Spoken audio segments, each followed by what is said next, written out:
By the time the third grave had settled into the earth, the brother and sister were no longer just a rumor. They had become a warning. Parents used their names like a ghost story to keep their own children in line. Outsiders who stumbled too close to the property felt an unshakable wrongness, the kind that makes the hair on the back of your neck rise before you even know why. But inside those four walls, life continued in a way that defied reason. The brother refused to accept that their bloodline was cursed. He spoke openly to his sister about trying again, as if the last 3 children had been nothing more than failed harvests. The sister said little. Some believe she stayed out of fear of her brother, fear of the outside world, fear of what she had become a part of. Others thought she was bound by something darker, a twisted devotion forged in years of isolation. It was during this time that an outsider, a traveling church volunteer, made the mistake of knocking on their door. She had been delivering food to remote families, and when the door opened, she was met by the hollow-eyed sister and the looming figure of the brother behind her. She later told a friend that the air inside smelled of damp rot, that she heard something moving in another room, a shuffling, uneven sound, like bare feet dragging across wood. She left quickly. The next day, she tried to report what she had seen, but the sheriff, a man born and raised in the same closed-off circle, dismissed it. "That family's always been that way," he said. "Ain't our business to change it." The seasons turned, and with them, the sister's body began to fail completely. Years of repeated pregnancies, malnutrition and illness had worn her down to something almost unrecognizable. One winter morning she simply didn't wake up. The brother buried her beside the children. No stone, no words, just marrow or earth turned over in the same cursed patch of ground. And that might have been the end, if not for what the brother did next. Alone now, with no one left to tether him, he began walking into town again. People noticed the way he looked at young girls, the way he lingered near the schoolyard fence. And for the first time, even in a place where silence was law, there was talk of stopping him before another cycle could begin. Winter came early that year, and with it, the kind of cold that drives people inward, into their homes, into their thoughts, into the darkest corners of themselves. For the brother and sister, that cold seemed to settle into their bones. But it didn't stop them. By spring, it was clear she was pregnant again. The townspeople no longer whispered with curiosity. Now it was a kind of grim expectation. Some spoke about calling authorities, but no one acted. In a place like this, involvement came with risks, and fear outweighed morality. Outsiders who had tried to intervene in the past never came back, at least not willingly. This third pregnancy took a heavier toll. The sister was often seen clutching her stomach as though trying to keep the life inside from slipping away too soon. Her eyes grew hollow, her movements slower. The brother, meanwhile, seemed more determined than ever, working the small patch of land they had and stockpiling food in preparation. To him, this child was different. This one would survive. When it came time, the birth was long and agonizing. Neighbors heard faint cries in the distance, not from the baby but from the mother. By dawn, the child had arrived, and with it, a silence heavier than before. The baby bore the most severe signs yet, a twisted spine, a head shape that betrayed deep developmental issues, and a gaze that never seemed to focus at all. The brother looked at it with a strange mixture of pride and defiance, as if daring anyone to call it a mistake. The sister, pale and shivering, barely glanced at the newborn. Whatever bond she had once felt had been eroded by grief, sickness, and years of living under her brother's shadow. This third child lived longer than the others, but life was a constant struggle. Feeding was difficult, its breathing was labored and uneven, the small milestones that other children reached, sitting, up, grasping at toys, responding to voices, never came. The house became a place of ceaseless care, its air heavy with the smell of sickness and damp wood. By the end of the year, the child's body gave out. The burial was the same as before, quick, unmarked, and unspoken of. 3 graves now lay in the same strip of earth, the grass never quite growing right over them. And though the ground was still, The weight of what was buried there would haunt the land for decades. The second child looked even more fragile than the first. Its limbs were thin as twigs, trembling with every movement. The eyes, wide and unblinking, seemed almost too large for the face, and one of them drifted slightly outward, giving the child an unsettling, unfocused gaze.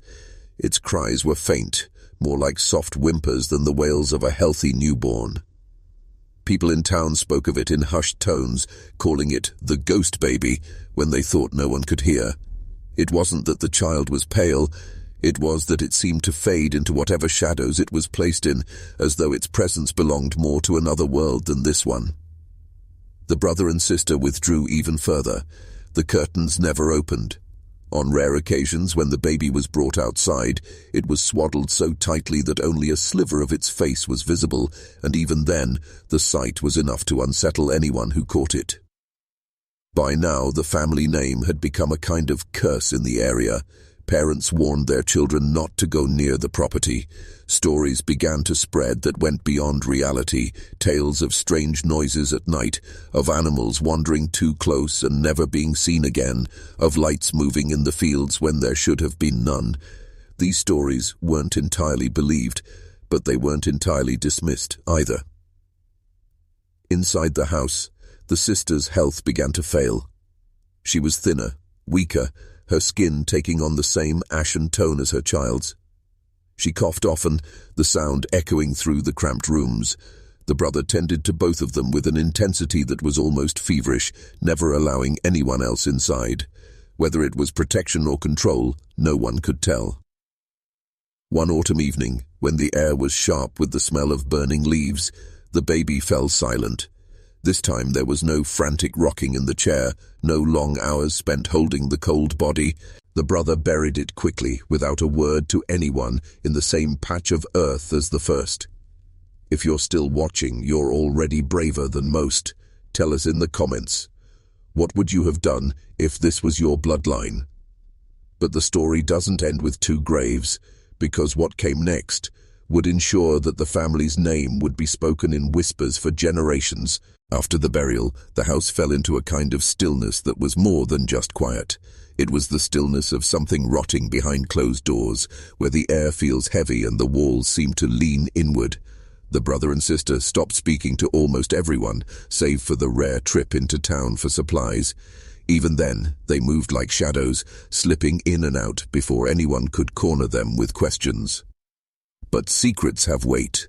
And in a small place, that weight spreads until everyone feels it pressing on their own chest. Neighbors began to notice strange things. Lights in the house burning until dawn, the sound of muffled arguments that carried across the cold night air. The family's old truck sat unmoved for weeks at a time. There was talk that the two of them were planning to leave, but the truth was simpler and far sadder. They had nowhere else to go. The story might have ended there. Another child gone. Another piece of the family's history buried in the dirt. But blood has a way of demanding its own continuation. By the following summer, the sister's belly began to swell again. The whispers grew sharper, edged with both disgust and morbid curiosity. People wondered if this time would be different, or worse. You have to understand, in places like this, the cycle doesn't stop because it's wrong. It stops only when the bloodline is too damaged to keep going. And even then, sometimes it doesn't. The older generation often spoke about keeping things in the family as if it were a kind of loyalty, a way of protecting themselves from the outside world. But that protection was the very thing eating them alive from the inside. The brother saw no wrong in what they were doing. In his mind, it was survival. The sister, it was harder to tell. Some say she looked trapped, her eyes darting whenever someone spoke to her. Others swore they saw moments between them that looked like devotion, twisted into something unrecognizable. By the time the second baby came, the community was watching. Not openly, but from behind curtains, from parked cars idling just long enough to catch a glimpse. They wanted to see if nature would relent or tighten its grip. And what they saw only deepened the horror. The baby's condition worsened in the first year. Its skin had a pallor that seemed almost translucent in the right light, revealing faint blue veins beneath. The child's head grew disproportionately to the body, a sign the older women in town recognized, though they wouldn't name it aloud. Words had power here. Naming something meant you had to acknowledge it, and once you did, you couldn't hide from it anymore. The brother, now a father, became increasingly protective to the point of paranoia. He wouldn't let his sister leave the property without him. When she did, she kept her gaze fixed on the ground, moving quickly past anyone who might try to look her in the eye. She had aged rapidly, her face taking on the hollow look of someone carrying more than just physical weight. But rumors have a way of seeping through walls. People began recalling the family's history, a long chain of marriages between cousins, uncles, and nieces. Stories from decades earlier resurfaced about children born with missing fingers, twisted spines, or speech that never developed beyond animal-like sounds. The local pastor, whose sermons often danced dangerously close to calling the family out, began losing members of the congregation who feared he was stirring up trouble. Medical help was never an option. In their world, doctors were outsiders, and outsiders were enemies. Instead, the family relied on home remedies, old tinctures, and prayers whispered under breath. But nothing could change the fact that the child struggled to hold its head up, that its legs refused to bear weight, that each breath seemed to rattle from somewhere deep inside. One night, in the dead of winter, the baby stopped crying. The sister claimed she had simply found it still in the cradle, its face peaceful, its small fists unclenched. The brother didn't speak for hours. He just sat in the rocking chair, holding the bundle until the cold seeped into its skin. They buried the child in the back field, near the tree line where the ground was soft. No headstone, no service. Just a mound of earth that would eventually disappear under grass. And yet, for those who knew, that patch of land became something else entirely. A warning, a reminder of what happens when the past is left to rot in its own blood. They say inbreeding leaves marks you can see, but the truth is, the first signs aren't always in the face. They're in the silence, the way a family stops answering questions, the way children aren't allowed to play outside when strangers pass through. For the brother and sister who became parents, their world was already narrowed to the size of their home. Their father had been a hard man, a figure you didn't speak against, the kind who taught that family loyalty was more important than law and that shame was worse than sin. Their mother, worn and quiet, followed her husband's rules without ever lifting her eyes from the floor. The siblings grew up in the same room, separated only by a thin curtain and the unspoken belief that nothing outside their walls was worth knowing. Isolation does strange things to people. Time stretches, boundaries blur. Love, or what passes for it in such conditions, begins to take shapes it should never take. It started when they were still young teenagers. No one in the family ever admitted to seeing it, but in a place where every whisper could carry, people heard enough to know. Their father ignored it. Or perhaps he saw it as inevitable, just another chapter in the unbroken chain that had been handed to him. By the time the girl was 18, she was already carrying her first child. That one didn't live more than a few days, and the family buried it without a marker. The second pregnancy came not long after, and that baby lasted a few months before sickness claimed it. No doctor was called, no death certificate was issued. Life here existed outside paperwork. And then came the child that this story is about, the one whose existence couldn't be fully hidden. When neighbors caught glimpses, they noticed the eyes that didn't align, the strange angle of the jaw, the way the baby's movements seemed jerky, unnatural. Whispers started, again, sharper this time. People wondered if the bloodline had finally reached its breaking point. The brother and sister stayed inside more after that, curtains drawn, the sound of a rocking chair creaking late into the night, the baby's cries, thin and reedy, echoing off the warped wooden walls. It wasn't just a family secret anymore. It was a living reminder, one they couldn't bury without questions. It begins with a photograph you're not supposed to see. the kind that never makes it into family albums because it's not a memory anyone would want to keep.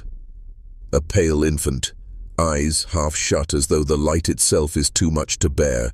Its limbs are thin, almost delicate enough to snap with a touch, and the head, slightly too large, with features that seem caught in a struggle between familiar and alien. This was the child that would never be spoken of outside of hushed, guilty whispers. In a town so small it didn't appear on most maps, bloodlines had been folding in on themselves for decades.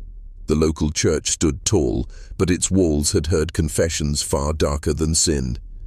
People here didn't talk about outsiders, because there were none.